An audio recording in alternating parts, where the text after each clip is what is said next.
tunes in, listens to this show, continue. Actually, we're at, I believe, 99 or if not 100 subscribers to the Christ Over Fear YouTube channel. So that was a huge feat because I remember day one.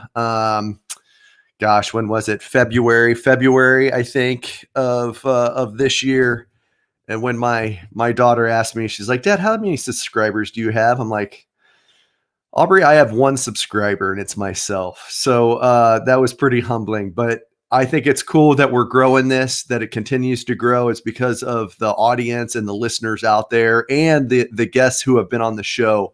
So I ask you, one, to continue sharing this, continue sharing the stories that are on there on the Christ Over Fear channel, all of the previous episodes, as well as the episodes that go forward, and share it with those that you think could benefit from it, because I think it does. It does for me when I hear other people's stories and their testimonies in Christ and what Christ has done for them, specifically the combat veteran community. It fires me up and it invigorates me further in my faith. And I think that can do that for others who are out there as well. So I just ask that you continue to share it and have people subscribe to it so it can grow and grow legs so that others can be transformed by the power of Christ and the Holy Spirit. All right, so that's off of my tidbit for today. Now I want to transition to the guest today, Jeremy Cole, who's a retired first sergeant with 5th. I think it's SFAB. I'm going to have to ask him on that. It's amazing how many acronyms are out in the military. So either 5th SFAB or SFAB, which I think is SFAB, which was not a thing when I was in the Army. But retired out of Fort Lewis, Washington. He is a Ranger, Sapper, Pathfinder qualified former first sergeant. So I can't wait to ask him about that. As you guys know, in the Ranger community, we typically end RLTW, Rangers Lead the Way. He responded on the email with RSLTW, which I had never seen that. Ranger Sappers Lead the Way. So you might not recognize him. I barely recognized him when I saw him today, because he is freshly shaved, I think just yesterday, and he's already got a 5 o'clock shadow. So that's pretty impressive. So that shows you he's a man amongst men. And without further ado, let me bring Jeremy up. What is up, man? What's going on, brother? How are you? I'm great, dude. And I tell you what, when you signed off on the RSLTW, I was like, all right, I like this dude already. So, yeah. And as I say it a lot for the audience, Jeremy and I really, and his comms was up. He could be a comms guy, not just an engineer, because his comms was working, and we've had trouble the last like 3 or 4 episodes we get on here, and communication's been an issue. But you did let me know you're freshly shaven. And what was that all about? Why'd you take it off? It had been getting kind of wild. I just moved to Tennessee. I don't have a great barber, and it's getting hot. And once you grow a beard, you realize your face will get hot, dude, especially when it's like dark like mine. Plus, I'm gray right here, like a lot of combat veterans, because our hair follicles die from wearing chin straps and it turns gray. And my daughters are always like, "How old are you, Dad?" I'm like, "I'm not that old, girls." And they're like, "I think you're old." You know, I have a 5-year-old and a 6-year-old. So they tell me all the time that I'm old, so I shaved it, and they immediately hated it. So it's going to come back. Oh, so they didn't like it. Because see, No. my girls, my wife and my daughter, whenever I try to grow the beard, and I can grow it decently, and man, they're the first two. They stop giving kisses. So as soon as that happens, it has to come back off. Exactly. And it's the opposite for me. They don't even want to look at me right now. So they're like, "Oh, you look 10 years younger. Gross." So yeah, it's kind of funny. That's awesome. Now tell me this. I was looking at the LinkedIn profile sheet. That's kind of how I get guys' bios. Mm-hmm. Did you retire in 2020, August of 2020? Is that when you're officially out? That's when I went on terminal. Technically, Okay. September 28th, 2020. And I'm not counting, but 23 years, 8 months, and 6 days of active service. Yeah, how about that? Well, one, thank you for that. That's big time. And then it's kind of cool, and I want to talk about this if we get to it. I'm not like die hard on this, but when I saw that, I think it's cool because you're more in the what I would categorize like the early transition, you know, being not even 2 years out now. And so I think it would be cool for kind of the audience to hear what it is. Cause a lot of times, I mean, I got out in 2007. I consider it's a lifelong transition of the military, but it's also a lifelong transition of just life in general. I think we put such an emphasis on the military transition. We could talk about that, but all facets of life, whether you're in the civilian sector and you're changing jobs, you're changing locations, life is a transition. Life is always changing. So I think, we can't own that too much of like, oh, the military transition. While there's certain unique circumstances that affect that, I think we can also relate to a lot of others because life is transforming and transitioning. But I think it's cool with you being within that 2-year window to kind of hear, because we don't talk about it that much on this show, the military transition, but then your faith incorporated in that.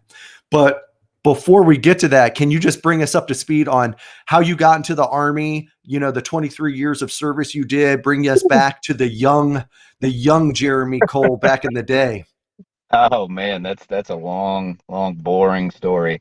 No, it's actually kind of exciting because my dad was military, Air Force, 24 years. I was born in Okinawa at a military base. At the time, I think it was Camp Kui. And then I moved to Germany when I was 3, so I don't remember Japan. I remember Germany very fondly in the 80s. Back then there was a big wall and there was the communists over here and there was that fear. And I don't know, I just grew up that way. And I grew up in a very multicultural environment because, as you know, in the military, we combine people from all aspects of life. And then I came to the Midwest at 8 years old. And I experienced America, and I did not like it at first, the culture, because it wasn't as multicultural as what I was used to, especially South Midwest, St. Louis area. But I went to high school in a predominantly county school that had half Air Force kids in it. We were the outcasts. We didn't get picked to play the sports, no matter how good we were at, because we weren't county kids. But it's okay. It made me tough. And if anything, I'd say that playing high school football and trying out and failing a lot when you're young, it's not a bad thing. Let your kids fail, right? And it made me tough and resilient automatically. I wasn't of the faith. I didn't believe back then. If anything, I was agnostic. I was kind of trying to figure things out. Joined the Army after one semester of college because college was boring. And I was doing electrical engineering, electrical telecommunications, electronics. I scored really well on the SFAB. They were like, you should be in the satellite comm. And I was like, nah, nerd. So my mom had one rule. And she said, if you join the Army, you can't be a grunt. If she was a Vietnam era 18-year-old, and the majority of guys who had become casualties were infantry. And she saw that. And she just asked me. So I go to the recruiter and I say, what's the closest you got to infantry? And they said, combat engineer, Cav scout, and port observer. And they showed me the video, and I saw a guy blowing up a bridge, and I was like, man, that's cool. Can I jump out of planes too? And they're like, yeah, you can jump out. And I'm coming from a strict Air Force family. They're like, you got to be a nut to join the Army. Their lifestyle's different. They treat them worse, all this other stuff. And I was like, no, man, I'm making my own path. But I did. I joined up, and in January, I headed to Fort Leonard Wood, did basic and AIT there. Went to Airborne School and headed straight to Fort Bragg. I volunteered for RIP. Back then it was RIP. But they didn't take 12 Bravo's back then. Yeah. It's kind of weird. It was an MOS exclusion. And I was like, all right, whatever. So I'll just go to the next best thing, which is the 82nd Airborne Division. And as a private, it was actually kind of scary. I was type B personality. I was very introverted. I still kind of am. My wife tells me all the time. But it was scary for me because Fort Bragg is full of alphas. This very USA JFK Special Warfare Center, and even then, if you're just a private with a red beret on, you're nothing. And this is in the 90s, so in the 90s, there was a thing called character assessment, and we call it hazing today. They really put you through the ringer to see if you could hang. And I just remember the first 3 months, every time I saw an NCO in and out of uniform, I was doing push-ups or some other random exercise. But I had 2 guys in the unit really kind to me. And they were kind to everybody. And everybody liked them because they were studs, but they were Christians. Right? And then for me, that was weird. I didn't grow up in a Christian household. Billy Leland and Paul Gonzalez. Then they started ministering to me. Billy was my roommate. And what happened was, unfortunately, Paul Gonzalez died at a live fire accident, OP-13 live fire range doing a Bangalore breach, when a ND or a stray round hit him and killed him.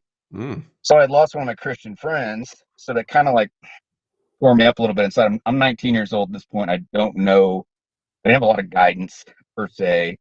Nothing against my parents. I was just very rebellious. And I still had my friend Billy. But then 2 weeks later, we were doing a mass attack on Holland drop zone, excuse me, for Operation Purple Dragon. He died. He burned it. Very tragic accident. And I had to be there and kind of see that and deal with it. And back then, they weren't really into, if you went to behavioral health, you were kind of tagged as weak, all that stuff. And then if you went to see the chaplain, you were tagged as weak. And I just sucked it up, and it kind of hardened my heart. I know that's a very Christian thing to say, right? But it hardened my heart. And I turned away from Christianity because I was really close. I was thinking about getting baptized, and and I was like, no, if that's the only Christian guys in the unit, they died within 2 weeks of each other. So, right? Why? I'm not going to be a part of that. And it really forced me away. And then I got into your typical barracks life, which a barracks is a frat party where we work and get paid. Right. So that's what it is. I mean, and you know what we do. We drink a lot. We, pursue the vices that we enjoy. Right. And I really got into that lifestyle. It was not easy. And then I had to deal with the death of one of my best friends. And it was hard. Yeah. And it really broke me inside. And I continuously try to fill a void that was created there with alcohol and other stuff, right? Bad stuff. And back then, it's wild. I hated brag because of that, and I loved the Army. And I was told you should be multiverse, so I decided I'm going to go mechanized, and I'm going to go back home. And back home was St. Louis. The closest base was Fort Leonard Wood. They had one mechanized battalion there at the time. And they were like, "You'll never deploy in that battalion. Don't worry." I get there, and as soon as I get there, guess what I get? Deployment orders. 1999. Turned 21 years old. I'm back home. Now I'm really partying hard because I'm getting ready to deploy. We went to Kuwait for Operation Southern Watch, right, which was keeping Saddam from invading Kuwait. Did that, and I learned something about deployments. On deployments, you get healthy, you save money, and you basically eat really good because you're not drinking a bunch of booze or anything, especially in dry countries, right? So I come back, I'm in really good shape.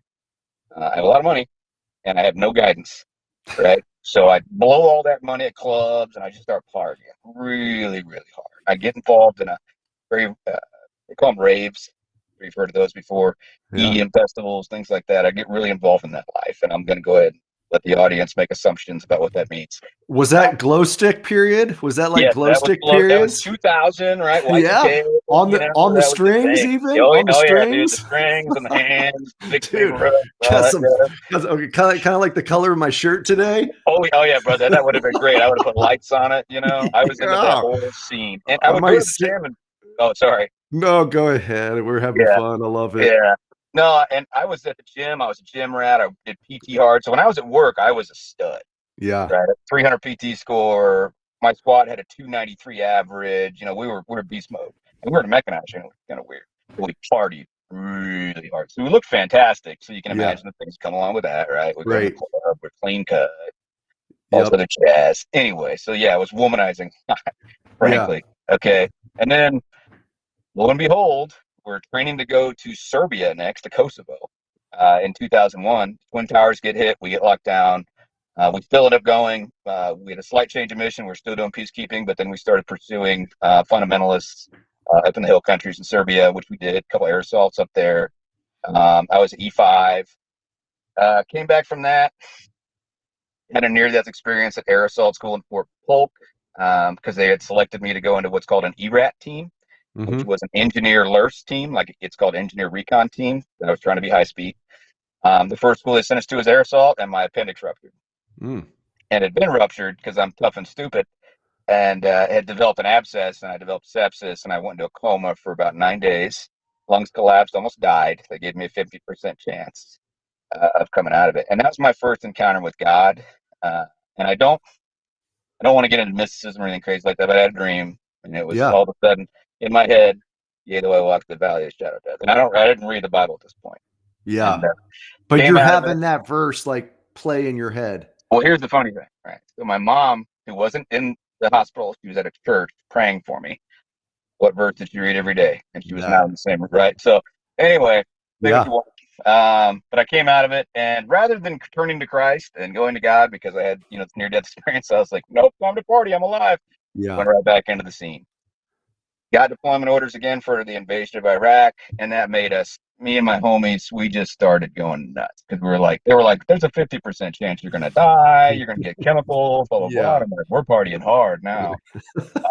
So we had to fill up these voids that we had, and it was just, the problem is, what you learn is you have the void from the death of friends, from all this bad stuff that you experience in the military, and that it can suck sometimes, right? You fill the void, and it actually makes it a little bigger. And the next time you got to fill it more, and you start turning to things outside of alcohol, right? Gateway stuff. And that's, again, I'm not going to go too deep into that because, but it is what it is, right? We were involved. Well, and we gotta be real about it. We gotta be real that, it's not just alcohol that's in the culture of the military. Right.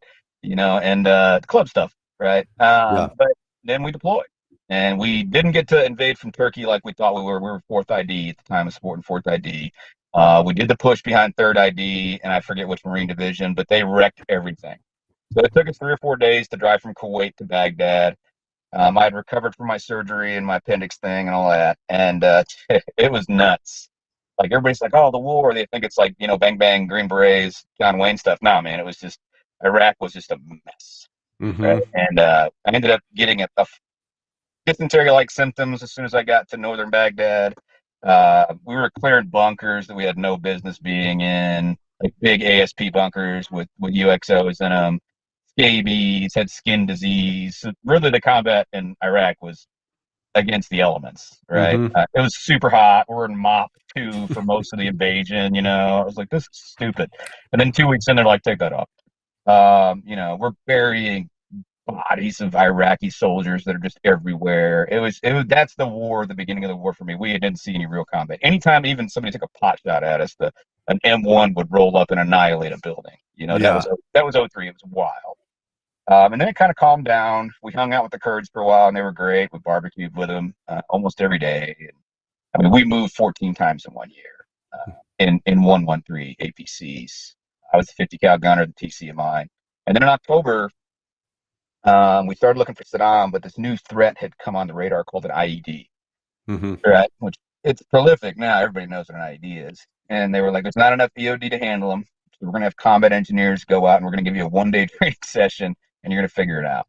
And we're like, okay. So the idea was basically just drive, try to find it before it finds you. But if it finds you, at least it didn't find logistics or whoever's falling behind you. So we did route plans for the last 4 months I was there, on top of a 113 flat bottomed aluminum hull 13-ton vehicle. And that's the first time I took a TBI. I got blown up outside of Samara on January 6, 2004. Knocked me out for a second, came back. Had we have done the TTP that we'd been training on, my squad leader would have been dead, because we were just getting out. And he was basically pushing piles of rocks with this. We didn't know. We're just figuring it out on the fly. Right. So I'm kept alive through a lot of these events, and still I'm not a Christian yet. What I did realize after this near-death experience this time was that I needed to settle down.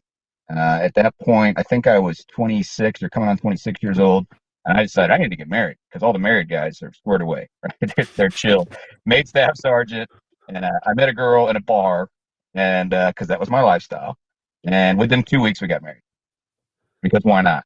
No guidance whatsoever. No church, none of that. Nope. This is once you get back to Leavenworth after the first deployment of Leonard Wood, OIF or Leonard Wood. I'm sorry. Wood, it's all right.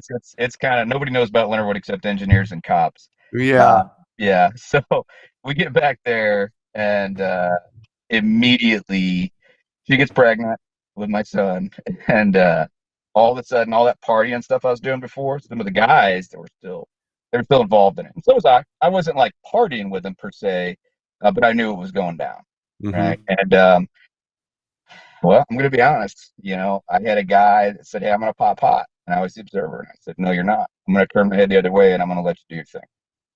I made a very quick decision about a guy I was at war with. I thought I was being loyal by helping him, fight some system out to get us, which is also, that's not true. And he got caught anyway. for like distribution and sales of controlled substance. Then he decided to let people know that I had hooked him up on his urinalysis. When I got pulled into CID, I admitted to it, right? Because whatever. Yeah. I thought I was going to get a field grade. I was going to get busted down to E5, no big deal, right? When I went to get read a few months later, the field grade did not leave that officer's mouth. What left his mouth was bad conduct special court martial. And if you're in the military, that's not good. Yeah. That's really bad, right? And what that meant was up to 364 days in prison and a bad conduct discharge with reduction in rank to E1. Okay, so in my mind, I was like, whoa, I was like, whoa, I just got back from Iraq. I'm married. I got a kid on the way. Yeah. Like, whoa. And 9 months of investigation. I'd already pled guilty. I mean, I told the CID guys what I had done, right? So now I just have to go to court and plead guilty. And I did amazingly great character witnesses because I partied a lot, but I wasn't a bad soldier. Yeah. And I guess I had decent character enough to where I had some really strong guys stand up for me, and some of them, they're still in my corner today. But I got busted from E6 to E4. I pled guilty. I've been court-martialed. Basically, I was convicted of a crime of dereliction of duty, false official statement. Because when you sign the register for the urinalysis, false official statement, right? Dereliction of duty. I didn't do my duties as the observer, right? And I could have gone to prison for up to a year for that, right? Didn't get a felony because it's not a felony if it's less than 364 days, common law. Busted him down, lost 2/3 pay for 3 months, and had to do hard labor 14 days at Fort Leonard, which was working in wheel-bearing rocks. That's what I did for 16 hours a day in full battle rack. And that takes time to do that because it has to go through an appeals process and everything. But finally, they were able to punish me. They cut off my staff sergeant rank, pinned me with E4. I did hard labor. And throughout this time, my marriage didn't survive that. I was severely depressed. Mm-hmm. Very depressed about it because I had been through 3 deployments now, Kosovo, Iraq, and Kuwait. I was supposed to be this super guy that everybody looked up to and respected, and now I was looked down upon. I was blacklisted. All the guys that had died, I lost 3 buddies in Iraq on Christmas Eve. Lost my 2 buddies in Bragg. I felt like I'd shamed their memory. And it feels horrible. And I brought that home, and it really affected my marriage. And I kicked my wife out of the house. That was just, I was giving up slowly, right? And she took my son, and they moved to St. Louis. And obviously, it took me a few months to realize that I was an idiot, and I should try to get them back, but it just didn't work out. So I did my hard labor. I was still in the military. They didn't kick me out. Right? I'm an E4. I'm totally embarrassed. I've been at Fort Leonard Wood for like almost 6-7 years at this point. Everybody knows who you are. They know that you're the guy mowing lawns outside the S4 shop because you're a scumbag. A lot of people had stories like, "Oh, you ratted me out." Like 13 guys went to jail over this thing. Right? There was a big distribution ring and everything else. Right? We all messed up. Right? We were partying too hard. It was a different lifestyle. And amazingly, my chain of command at the time was like, "We need to get you out of here because everybody's looking at you like you're a piece of crap. You're not going to get a second chance." So I went to Qatar with Special Operations Command on an individual tasker. And what they did was they told them I was a plumber because my MOS is 12, which is engineer. And they said kilo, but I'm like, well, brother, I've never plumbed a thing in my life. I get there and they're like, "Are you the plumber?" And I'm like, "No, I'm combat engineer." And they didn't even know. These were Air Force civil engineer guys. And they're like, "What's that?" And it's like, "I blow things up and I ride around and I escort people." And they were like, "Oh, so you can do PSD?" And I was like, "Oh, yeah, I can do PSD. I've done PSD in Iraq. And I had PSD in Kosovo." Right? And they were like, "Cool, the general needs a driver."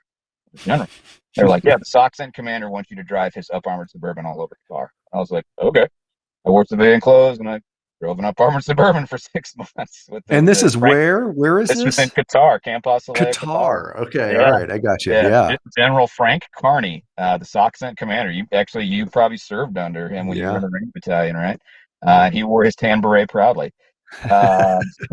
So it was an interesting experience, because I was getting paid combat pay to be there, and everybody asked me if I've ever done special operations, and I'm like, well, I guess, in a weird way. I played a lot of golf. I drank beer in Qatar, and hung out with a 2-star and a crazy old sergeant major. and drove an up-armored Suburban. And then I came back and I kind of figured some things out. And I'm like, okay, I'm going to try and get my life back together. They're going to send me an E5 board. I tried to get back with my ex-wife. That did not work out.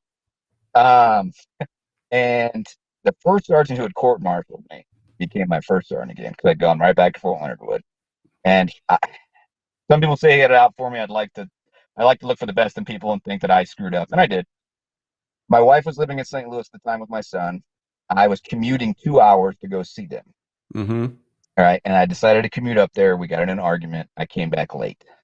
I showed up as they're doing reveille, and this guy gets in my face, and I guess I just had it, So I grabbed him by the throat and got ready to start beating him to a pulp. But I was in a formation of mostly senior non-commissioned officers in an HHC brigade, and they pulled me off, and then I got Article 15. Mm-hmm. Okay. So I've been court-martialed. Now I'm getting Article 15, and it was just like, oh man, you idiot. I was going to get field graded. They dropped it down to company grade. So then I got busted to PFC and did extra duty. Mm. So now I'm a PFC with 11 years in the Army. I have an airborne little badge. That was it. No combat action badge because we didn't do that back then. Mm-hmm. And, a fourth ID combat badge. Right. So I looked kind of weird for a PFC, right? A super bunch of experience. My Class A's looked really dope. And, I would brief staff duty, and some of the E7s down there were like, why is this PFC briefing me? I'm like, I know more than you, shut up. But, it was just funny, and it's amusing now, but it was hard, obviously. And I was like, okay, dummy, stop being stupid. I went to anger management classes. I was like, I got to figure this out because I got a kid. That was my one overriding thing was like, I didn't give up because I had a kid, right? Yeah. And that's what I put everything in. I got this kid. I'm really depressed. I'm not doing so hot, but I got to figure it out. I got to at least get out as an E6 or retire as an E6 and get myself back on track. Because I didn't plan on making any promotion after E6 because I had this stuff in my records, right? I was busted down. I had a court-martial, Article 15. Oh, by the way, I got a letter reprimand and guitar. It's a local. I mean, in the Army, that's nothing. But anyway. So I now, had 3 levels of UCMJ. When you got knocked down from, was it you just made E5 again when you got knocked down to PFC, or what were you? No, I was at E4. I was going to go to the promotion board. Okay. That's when I showed up late. So I was just about to get on my feet again. Boom, knocked back down. Got it. All right. Yeah. And so I think I'm doing fine. I'm doing my extra duty, cleaning the gym at night on Fort Leonard Wood. And then all of a sudden they're like, hey, you got to go get red. I'm like, what am I getting red for now? And they're like, you're getting red for chapter, patterns of misconduct. I'm like, are you kidding me, dude? Yeah. So this was a 3-year process. I got court-martialed in November of 2005 with the final. 2 years later, I get the Article 15, and now I'm getting red for a chapter right before Christmas of 2007. Mm-hmm. So I get red, and my life kind of ended. I just gave up. So, and I had gone back up to St. Louis to see my son. My ex-wife and I had gotten into an argument. I was driving back home at like 2 a.m, and I decided at that point I was done. Like, this is horrible. I said, if anything, my kid's going to be ashamed of me because his dad's a turd. I have a big life insurance policy for the Army, so I'm going to kill myself and make a living. So I just unbuckled my seatbelt, my little beat-up Toyota pickup truck, and hammered it and was going to hit a telephone pole. And I mean, I remember where. Like, 173 off of Highway 44. And something happened, and I'll tell you, it's called science and physics. The rear-wheel drive vehicle with a light end, and as soon as I came off, you go into the grass and you're gunning it, you just spin it around in circles. So I went down, the truck slid, I missed the telephone pole completely, and I'm laughing about it now, and it sounds very serious. Everybody's like, oh my goodness, right? But I sat there on my steering wheel, and anybody that's kind of given up or really been down in the pits, I'm just crying, and I'm crying against the steering wheel. I'm just beat. I'm just defeated. I surrendered my life, and I couldn't even do that right. And a state trooper sees this truck by this, in the middle of the field, off the highway. He pulls over. He's like, hey, looks at me, and he just goes, you okay? And I was just crying. I couldn't even talk because I was so overcome. And he's like, hey, man, you a soldier? And I shook my head down. Soldiers that are high and tight and everything. So I'm trying to be a good soldier. And he's like, just put it in 4-wheel drive and follow me. And amazingly, the Toyota pickup truck still worked. All right, so I'm advertising for Toyota. But anyway, pulled back onto the highway, and he just said, "Go home." He just let me leave. I don't know, but he let me go. Drove back down to Leonardwood. I don't know what it was, but I was like, I need to figure this out, man. Because that right there, when you hit that, there's no such thing as rock bottom. That's all subjective, right? But Yeah. for me, that was it. Like, whoa, I just Yeah. almost killed myself in a moment of super depression. Mm-hmm. I got to figure this out. So I went to my brigade sergeant major and I used the open door policy. And him and the colonel were in there. I had this really awesome staff sergeant who loved me, Rolando, and the brigade S3 sergeant major who also loved me. And they were just speaking on behalf. And the brigade sergeant major and the colonel were like, "Let me have it." They were like, "No, this guy screwed up multiple times," and I did. Mm-hmm. 3 chances if you want to get technical. Uh, you know, and they made me leave. They made me leave the room, and I sweated for 3 months. And then in March of 2008, I got a letter. It said, I reviewed the chapter case against PFC Cole and feel he should be retained in the Army. Retained. That was it. I was retained. Right after all that, maybe it's because they needed people because that was in the thick of the war on terror. I don't know. And I had a lot of experience, so maybe that played into that. Mm-hmm.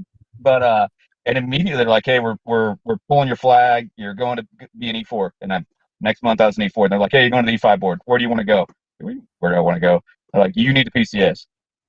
And I told my wife, she was going through being my ex-wife again, married the same woman twice because of my son.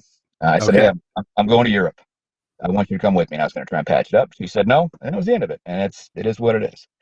Um, so I chose to go back to an airborne unit. I had heard about the 173rd Airborne, about their exploits in Afghanistan. And I said, if I'm going to put my life back together, I want to go back with the best. I knew that the Rangers and SF wouldn't take me now because I had too much stuff, right? So I had to go to the best conventional unit I could.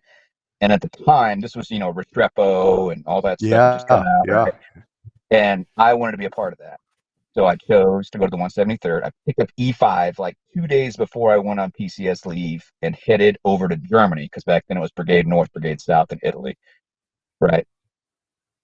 And get there. The first sergeant, he looked at my ERB, which is your record brief, and you could see your promotion dates and all that. And he's like, this look kind of weird, buddy. And I was like, yeah, there's an 11-year gap between PV2 and PFC. I got it. Okay. So I'm just honest. I've just been honest with everybody about it. I'm like, here's what happened. Yeah.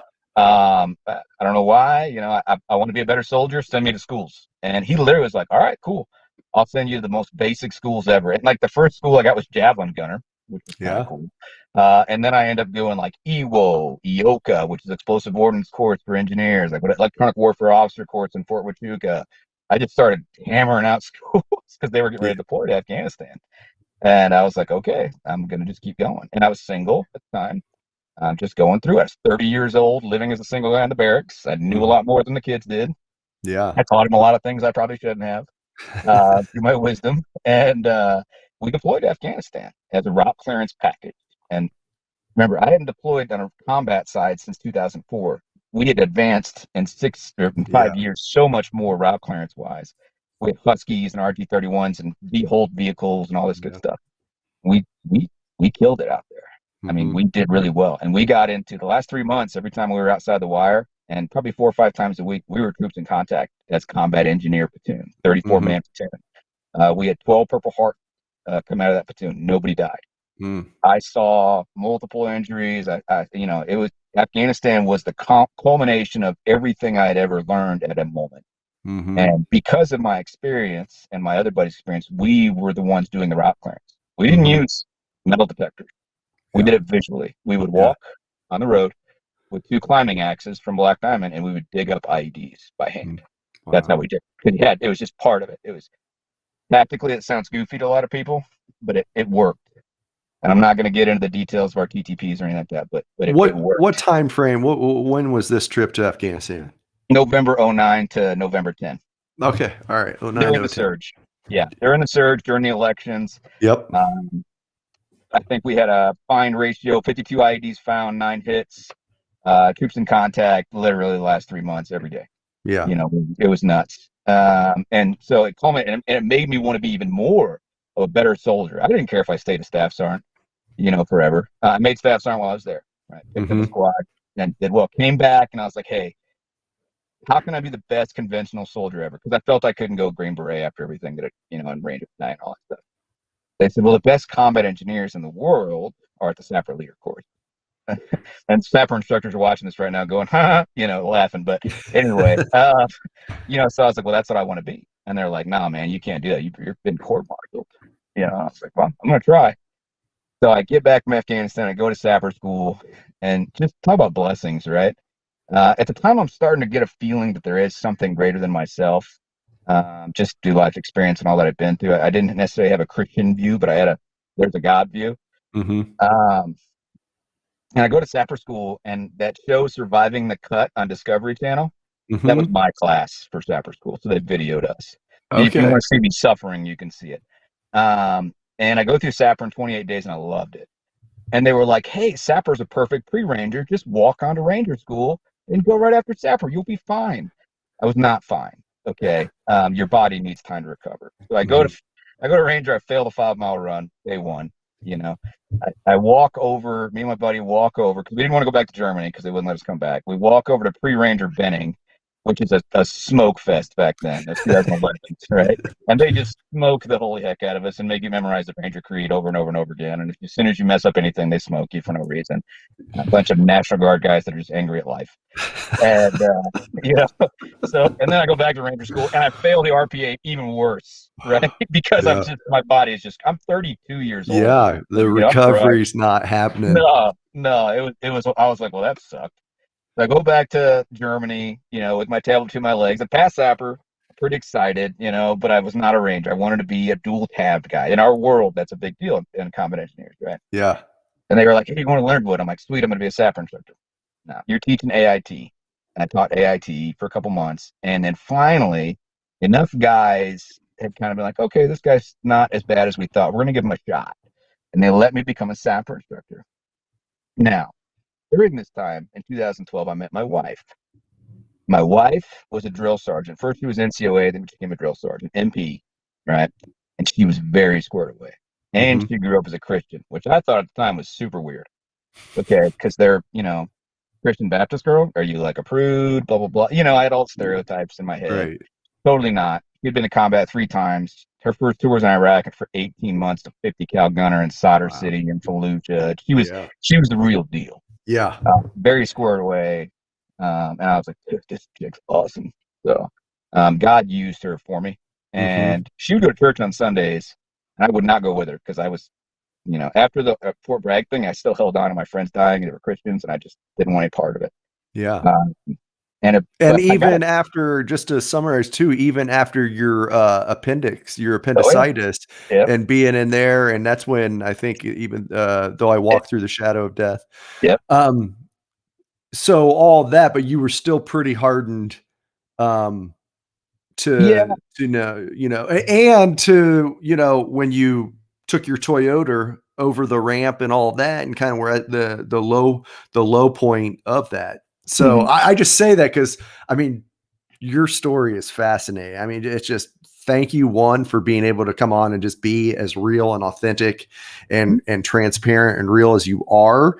But I love that, man, because you're not alone in how many are out there, especially. And I like that you said you were more of a, type B personality, because I don't think that's said enough. I think everybody always assumes everybody in the military is an alpha, and I like that you have the self-reflection to recognize you're more of a type B. And I think there's a lot more out there. I think you can cross sector of the two at times as well, depending on the scenario. But I just say all of that because I love hearing how much, and you're not even there yet. I think you're using it through your wife right now, but how meatheadish some of us can be that we go and we go and we go. And then when we look back, we're like, golly, we didn't have to go that long. But so continue, man, continue. Yeah. So I met her, and I'm trying to get the job at Sapper School. I'm getting blacklisted a lot because of my past, right? A lot of people were like, we don't want to take a chance on this guy, man. He's got every level of UCMJ, which I did. 4 levels of UCMJ, chapter, letter of reprimand, court martial, Article 15. I had it all, right? And I survived it somehow by the grace of God. And, I meet her, and she's going to church, and I get to missing her on Sunday. I liked her a lot, So I was like, this is dumb. I need to go to church with this girl, but I don't like this stuck-up church. She wasn't going to stuck-up church. Right. I didn't like church hypocrisy and dogma of the 90s, and I just saw that you're going to hell, fire, brimstone, all that stuff. I just was not into that, right? Yeah. And then there was a tract in my mailbox, and it said, "There is no God. Come to our church." And I was like, "Well, that's interesting. They're logic. This reverse psychology. It was reverse psychology." Yeah. And let's go here. And we went there, and the pastor realized his audience. We were all military guys who had been through the Middle East, religious wars, a bunch of fanatics. A lot of us are very averse to religion at this point because we look at it all as the same, especially Judeo-Abrahamic religions, right? Islam being one of them. And we don't want any part of religion, right? So he's feeding into us through apologetics, scientific apologetics. First, he validated the existence of God through creation, right, and apologetics, and we just got really into science. And he explains the rate of the universal expansion, irreducible complexity, refuting evolution, and just all kinds of stuff, right? And I was like, whoa, like my brain works on logic. I'm a type B. I'm introverted, so I was like, yes. So then I realized, okay, yep, there's definitely some controlling power, and his name is God, right? Yahweh. And then he was like, and there's a guy named Jesus. It's historical. My degree is in history. Okay, so I'm like, historical, really? 5,340 primary and secondary sources support the Bible, more than any other book on the planet. Yeah. And so, yeah, there was a guy named Jesus who walked the earth. He was killed, nailed to a cross on a Friday, and on the next Sunday, people saw him walking around again. That happened. Yeah. And when I tell people that, they're like, yeah, non-Christians are like, yeah, right. I'm like, okay, I'm just telling you, if you believe in Julius Caesar, which there's less evidence that he walked the earth, by the way, than Jesus Christ, then you better hold yourself to the same standard. Right. Okay? Jesus Christ was real. There is primary sources and secondary sources that reveal that. The letters from Pontius Pilate, all that stuff. Okay? So I believe it. And at that point, and it's weird because a lot of people they're like, oh, they feel this spiritual awakening. I didn't. I was like, yep, makes sense. Yeah. I'm a Christian now. Let's go get saved. So I go to Mountain Warfare School. I get the job at Sapper School. Really cool. Got the opportunity. Got it. Nailed it. Was really doing well. Was super high on life. I was staff sergeant. And then all of a sudden, something weird happened. As I'm going through my walk with the Lord, I come up on the promotion list after all that. Right. So I guess they were desperate. So they promoted me to E7, or I got promotable. And they say, hey, you're going back to Ranger School. And I'm like, dude, I'm 36 years old. I don't know if you know the average age for Ranger students, but it's somewhere between 18 and 25. Okay. And I get to go, and I'm Sapper School, the Sapper instructors, these are the top of the top combat engineers in our regiment, right? And so they helped me train, and we train hard. I smoked through Ranger School in 62 days in the wintertime. And yeah, I got the Christmas break, okay, I'll be real. So I got the break right before Florida, and then I go to Florida and I'm fattened up. By the way, that's a blessing and a curse, because when you go back after being off, it sucks. Yeah, it's hard. I bet it does. Yeah, I didn't have to do that. But I had an unfair advantage this time. Okay, it wasn't just the physical stuff. Up here and in here, I had Jesus. And people can say what they want. Ranger School is a spiritual experience. You can't just be physically and mentally dominant. Some guys can, but most of us have to have some kind of foundation to push us, because your mind and your body will break at Ranger School at some point. You will lean up against a tree and cry. Maybe you didn't. I don't know. I did. I was old. So that's the second oldest guy in the class. But we started with 408, and at the end of the class on January 23rd, 2015, my 18-year anniversary in the Army, I graduated from Ranger School. Wow. 102 of the original 408 were there with me. So 75% attrition of the original class, right? Yeah. Go back to Sapper School. Now I'm super awesome, feeling great. I just come back from all this. Double tabbed, airborne. They're like, you want to go to air assault school? And I'm like, yes. I'm like, let's keep racking it up. Combat action badge after Afghanistan, airborne, air assault, right? And then they're like, hey, your Sapper time's coming up. What do you want to do next? I'm like, I want to go to Hawaii, because I've never been to Hawaii. And we go to Hawaii. And this is after the birth of my second child, my wife and I's first. We have a child, and she just gets finished with her drill sergeant time, and we go to Hawaii. And on the way there, God blessed us with another child by surprise, which is called a blessing in the Christian world. Some people call it oh no. But, my wife got pregnant again. Anywho, go to Hawaii. She's supposed to be a platoon sergeant, make 8. Well, they don't give her a platoon sergeant job. They give me a platoon sergeant job. And I end up making the list, but I tried to retire and they wouldn't let me because I had net zero. So I'm angry. My wife's getting out. She's gonna get out. She's like, I'm done. I don't want to do this anymore. I don't want to be a mom of 2 kids and be in the same command as you, because if we deploy together, you got to go with kids. Yeah. So she gets out. I stay in, and I'm angry because I didn't get to retire at 20 years. At this point, I hit 20 years. I'd done my stuff, right?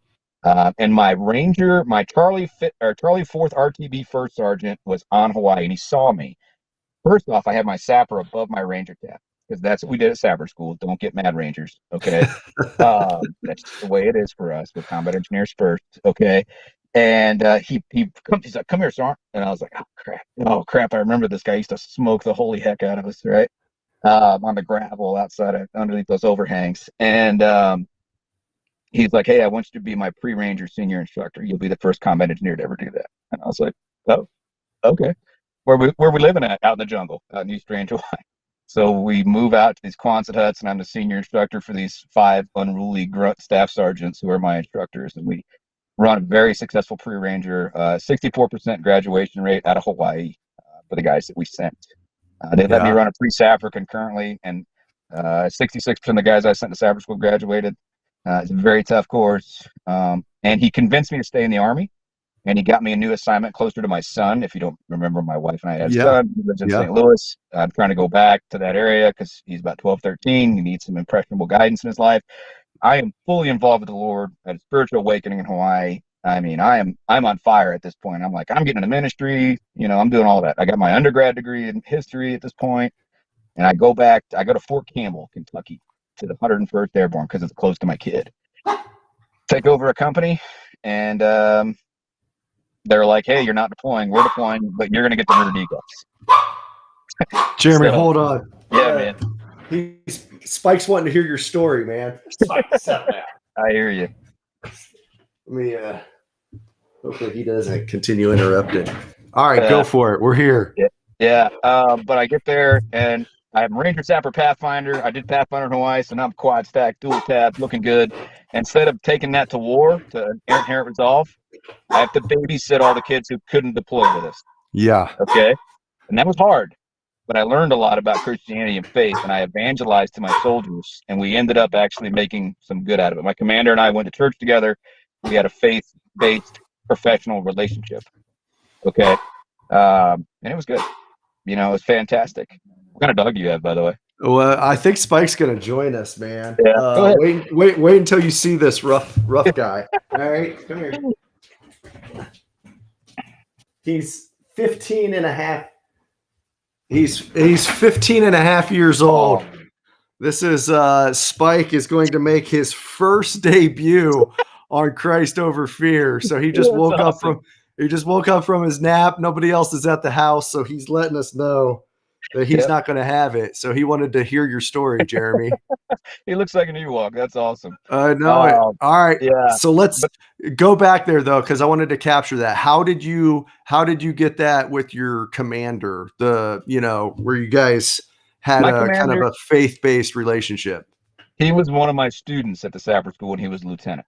Okay. So they already knew who I was. Yeah. And when you go somewhere as a former Sapper instructor and you're going to a combat engineer world, that's a big deal. There's only 16. At the time, there were only 16 of us for a whole 3 years, right? Rotating in and out. So there's very few Sapper instructors. It's not like RIs. And no offense to RIs, there's just more of them, right? Yeah. So you don't see a lot of Sapper instructors, right? And we're very highly trained. We go to a lot of schools. We do a ton of stuff that's just great. There's a lot of training. And we bring that skill set with us, and especially the leadership part, because we do patrols basically like mountain phase of Ranger School, very similar patrol-based ideas, right? And bringing that to a light unit is huge, and they loved it. And people loved me. I was very popular within my brigade, the brigade commander. I ended up going to Normandy for the 75th as the NCOIC for the brigade, as the NCOIC for the brigade. At Camp Ripon, Minnesota, trained the National Guard with 250 soldiers. So I got selected, and I'm getting selected over grunt first sergeants and maneuver guys for this. And that's, again, if you don't understand that, for me, that was a big deal, right? And I came in there strong. I had 2 tabs. I had a big stack of stuff. In the Army, we wear everything, and you can see you have 30 seconds of credibility when you walk into a room. Pathfinder, Assault, Airborne, all that stuff, right? And I had a 173rd combat patch, and everybody knew what that was. Right? Restrepo really made us popular. And I carried that, and I said, I'm going to make Sergeant Major. I had made first sergeant. After all this stuff in my record, I'm going to make sergeant major. So I called Branch and I said, send me to the next place, make sergeant major. And like, you need to go to these new SFAB units. I'm like, SFAB. And he said, Security Force Assistance Brigade. It's like being in a special operations team. You go to these little countries and you train their armies. I'm like, sweet, let's do it. So after 1 year at Campbell, I moved to Lewis, and I helped stand up a brigade. The problem is, throughout all of this, the rigorous training, and I'm older than most of my peers, right? I'd started to develop some problems in my back, and I'd started noticing I'd lost feeling in my feet and my hands. And for me, I thought it was normal. Just suck it up, right, Ranger? So I did. I was sucking it up. And one day I'm like twitching and stuff like that. And I'm like, man, what's going on? So I got an MRI. Results came back while I was at Lewis. And my doctor immediately is like, hey, I got to talk to you. He's like, you broke your back at one point. You didn't even know it. You have 5 blown discs. Not like pushing, like blown. Your discs in C5 to C7 were completely blown. I got blown off my feet by an RPG in Afghanistan, and I fell on my head. I don't know, maybe through time, but I was having paralysis issues in my hands because of that. And she said, it's time to call it. And I was like, nope. I got a second opinion. He goes, I can fuse you together. Nope. He said, well, you can retire. So at that point, I chose to take care of my kids and retire at 23 years, 8 months, 6 days during COVID. That was 2020. Yeah. Right? So I got pushed in 6 months. I went from 23 years in the Army to out of the Army real fast. Right. Yeah.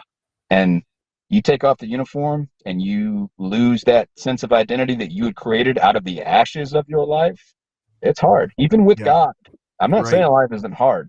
I don't believe in the whole prosperity argument. Right. Right. If not, it gets harder. It got real hard. It got dark for a second. And what I did was I started going to school. I went to University of North Texas for a master's in history because what I loved. It just wasn't hitting me here and here. It was driving me intellectually, but something was missing. And then one weekend I had lost a buddy to a heart attack. My dog had died, my first dog since I got out of the military. And man, I hadn't cried a lot while I was in the military. I really had this tough demeanor. I cried when Chris Elise died. He won the Medal of Honor earlier this year, I think, as posthumously. He was in the Ranger Battalion as well, out of Hunter. But I cried when he died. It was the first guy I cried for. And I've lost a lot of friends. But it took me a long time to hold down my walls. Yeah. And like all of a sudden these guys are dying. And then that Monday, one of my soldiers who I was trying to get ready for Ranger when I was a first sergeant at Campbell had killed himself during this COVID epidemic. And then his team leader the next day tried to kill himself.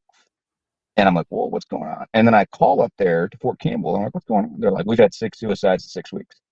All barrack soldiers. I'm like, whoa.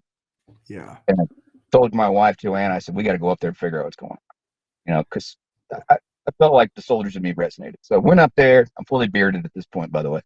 Yeah. Went to memorial service. I'm like, what's going on? And they're just, the barrack soldiers, they couldn't go out and do things they normally do because of COVID. It shut everything down. And instead, they're just cranking down booze in the barracks, eating sleeping pills. Yeah. Wild, right? Which I used to do wild stuff too. I get it, especially when you're bored. And I prayed and I said, God, what can I give to these guys? Well, I grew up in a hunting and fishing family. That was kind of our pastime in southern Missouri. My dad was kind of a hillbilly. So I said, I can give them the outdoors, God's grace, the outdoors, and I can give them the gospel.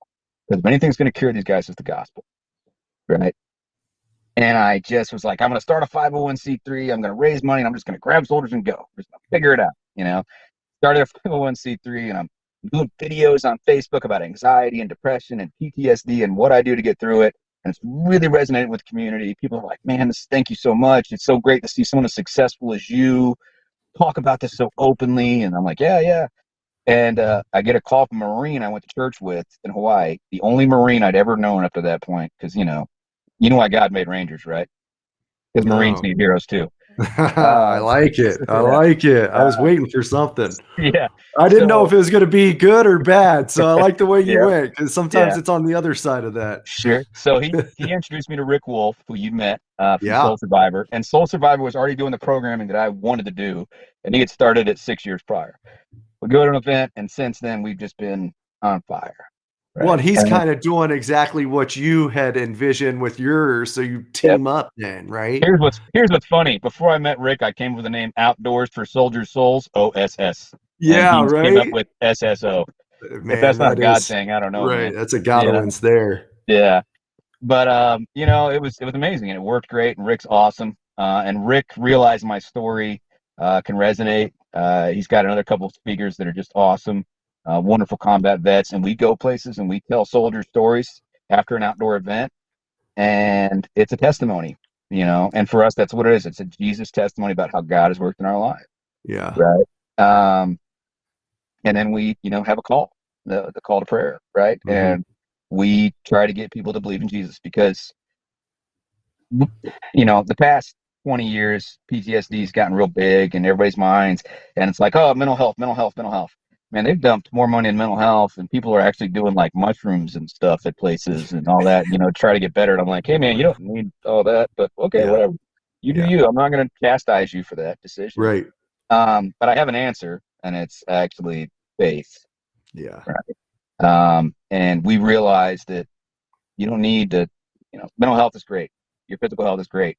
But one of those is going to fall. It's going to take the other one down with it. And it's a triangle, right? It's the bottom. Your foundation needs to be the spirit.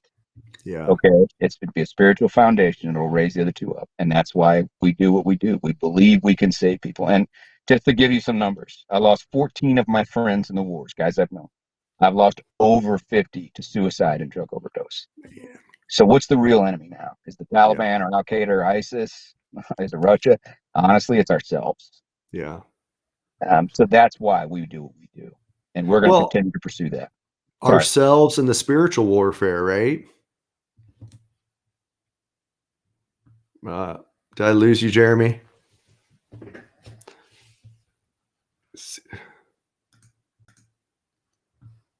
Jeremy, you still there?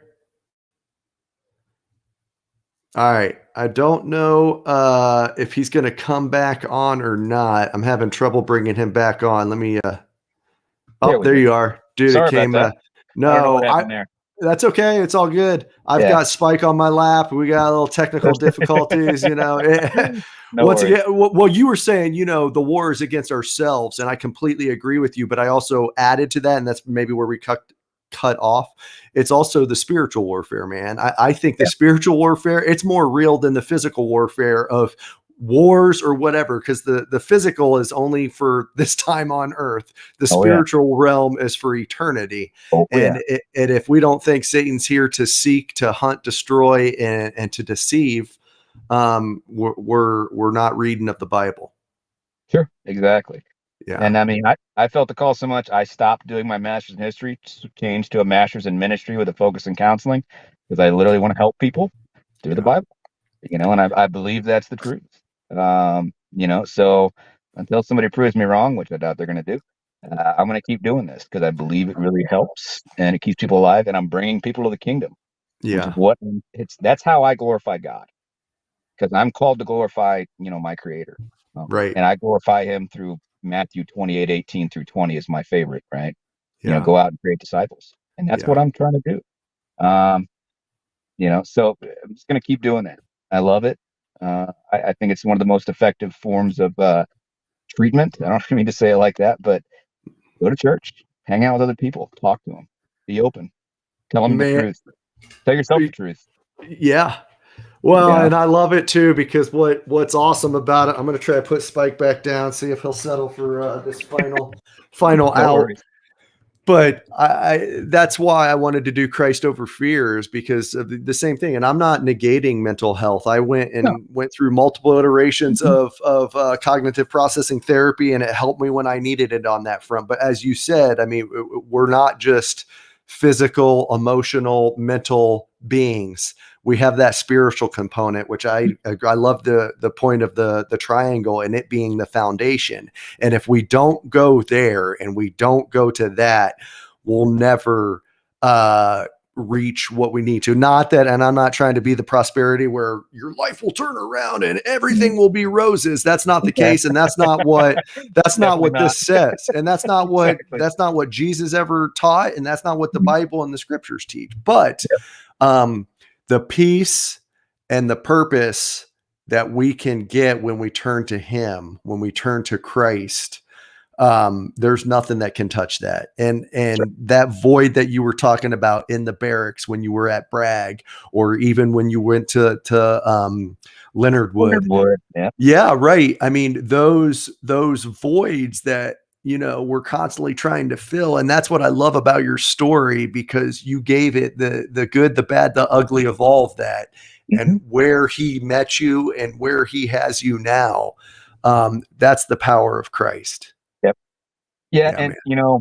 looking back, having the ability to reflect now and being Yeah. educated myself, I see where God was in my life before I wanted to be close to Yeah. him. He was Right. drawing me near. And we talk Yeah. about that. If Yeah. you don't want to draw near to Christ, you're going to push away. And your Right. life, I'm telling you, we're built in the image of our Creator to pursue him, a Yeah. relationship with the Father. Every child wants a relationship with their father. And we see what happens in fatherless homes a lot of times. It's the same thing with God. We Yeah. need to pursue a relationship. And the way to that, through Jesus. Yeah. So it's we're talking Christian cliche, commonly said things here, but it's the truth. It That's is, what and, we and I know, and I don't like being cliche-ish, and I think that's the whole. I don't like the whole like, like that's so great. Like I don't like that, because um, I think that is part of what detracts guys who were where you were at yeah, Bragg, detract guys from where I was, my days at, at West Point. And then early on when I accepted Christ, but man, he was not part of my life, because I was looking at all those cliches and all the cheesiness and the hypocrisy. sure. But it's the story of what you just shared the last hour. That's the realness that somebody can get. And Right. and that's when I think that's what's powerful about what Rick has you do with SSO. And when you can share that with guys who aren't, and gals who aren't quite there yet, or just younger in their walk of Mhm. life, and they just, Oh yeah. there is a thing with, with age is wisdom, because it's just more life experience and Yeah. knowing where we got it wrong. One other thing before we go, though, that I want to shout out to you, and I want people to hear is, you were talking about all those, uh, character infractions, if you will, early on, when you got chapter, when you got court martial, when you got Article 15. And, you know, I think that shows more character how you did that. Yeah. Too often the military wants to make it a zero sum game, that if you Oh have yeah. one chink in your character armor, then, they label you that for your lifetime or for a long time. And that's what I love about, one, the faith of Christ. And when we turn to him, that's where we get our character, not in ourselves, because I don't care who you are. There's only one that's ever walked this earth that was been perfect, and that was Perfect. That's right. Christ. And the military, we put such an emphasis on this zero sum. You can never have a failure. And it's leading guys to go down dark paths because they don't think they can reach out when they are having a flaw, and they That's right. don't know where to go. And so I Yep. think it's powerful what you shared about that, because it shows what your character is. You owned it every time. You anteed up to it. And yeah, were there some areas, but all of us have been in those scenarios where I can go through the list of areas where I was looking out for my man, while I was looking out for my boy. And on the character, did I probably make the wrong call in the heat of the moment? Yeah, but it was for a reason that is a gray area of life. It So is. I want to applaud you on that, because I think that's huge for others who are still in it, who are still active, and they're coming through those crossroads. Like, man, it's a tough environment, and they can reach out if they figure out who their tribe is, who their true tribe is, that they can go to those guys and gals with those areas where, man, maybe they did fall short, but they don't feel like they can go and talk to anybody about it. There are those out there, but it is work to go find those individuals. Right. And if I could leave anybody with one thing, a lot of soldiers.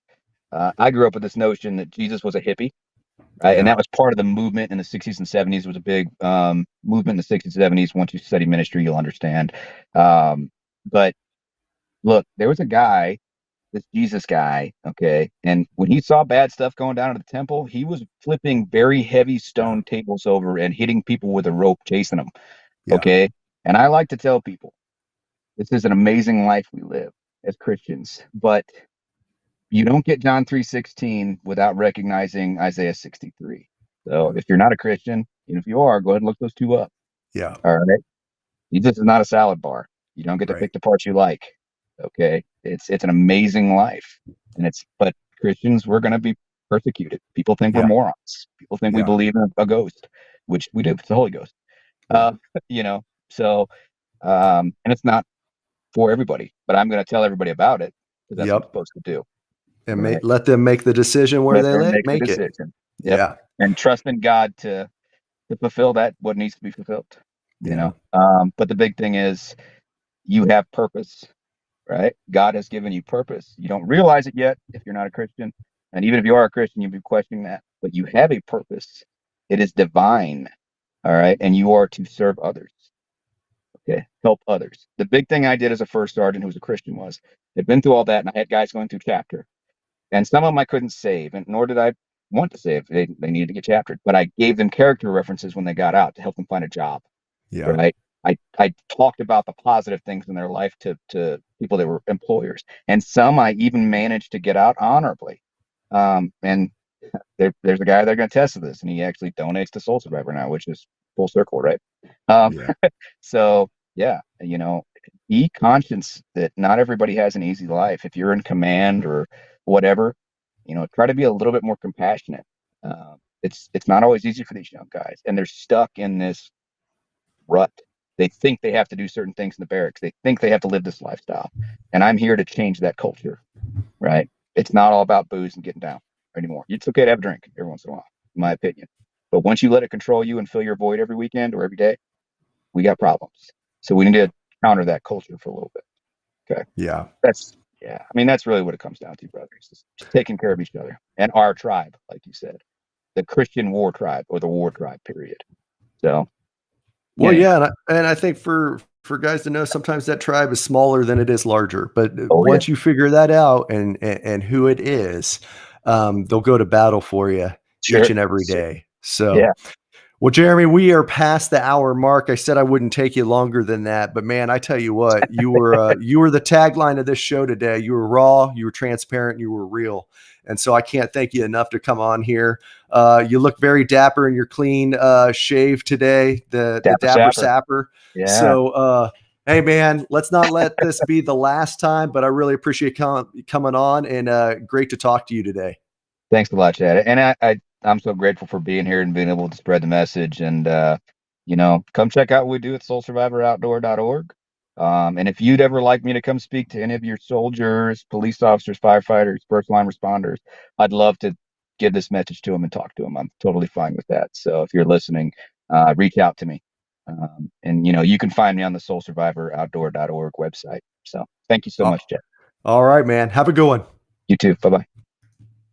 All right, folks. That was episode 22 today of Christ Over Fear with Jeremy Cole, retired first sergeant with 5th SFAB, Sapper Ranger, Pathfinder qualified. And I tell you what, he came with it today. I mean, his story, just captivating all the way through. And I just love the rawness, the realness, and the transparency of it all, and what Christ has done in his life, what Christ continues to do in his life. I hope it resonated with you all today. And until next time, continue to fight the good fight.